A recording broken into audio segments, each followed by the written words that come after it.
درود کی برکت سے آدمی مقبول بارگاہ ہو جاتا ہے، نسبت معاملہ مقام ولایت بہت جلدی حاصل ہوتا ہے، اور اللہ تعالیٰ نسبت کی حفاظت بھی درود شریف کی برکت سے فرماتے ہیں، اور نسبت میں ترقی، ولایت میں ترقی بھی درود شریف کی برکت سے عطا فرماتے ہیں۔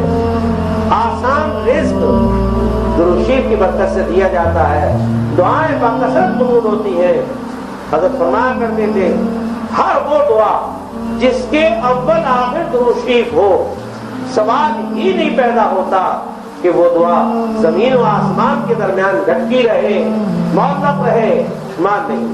وہ دعا درودوں کی برکت سے، صلاتین کی برکت سے مقبول بارگاہ ہو جاتی ہے۔ اللہ تعالیٰ اس دعا کو فوراً شرف قبولیت عطا فرماتے ہیں۔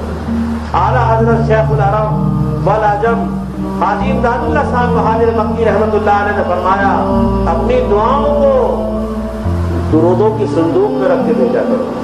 کیا عجیب بات فرمائی! یہ اللہ والوں کا کلام حکمت ہوتا ہے، کلام معرفت ہوتا ہے۔ اپنی دعاؤں کو درودوں کی صندوق میں رکھ کے بھیجا کرو، انشاءاللہ ہر دعا قبول ہوگی درود شریف کی برکت سے۔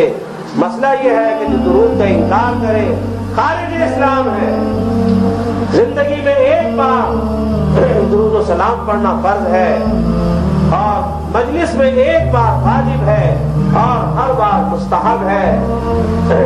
اذان میں جب آپ کا نام نامی آئے سچے دل سے کہے صلی اللہ علیہ وسلم، بہت ہی مقبول صیغہ ہے۔ دیکھیے احادیث کی کتب اٹھا کر ہر جگہ نام نامی کے ساتھ ہے صلی اللہ علیہ وسلم۔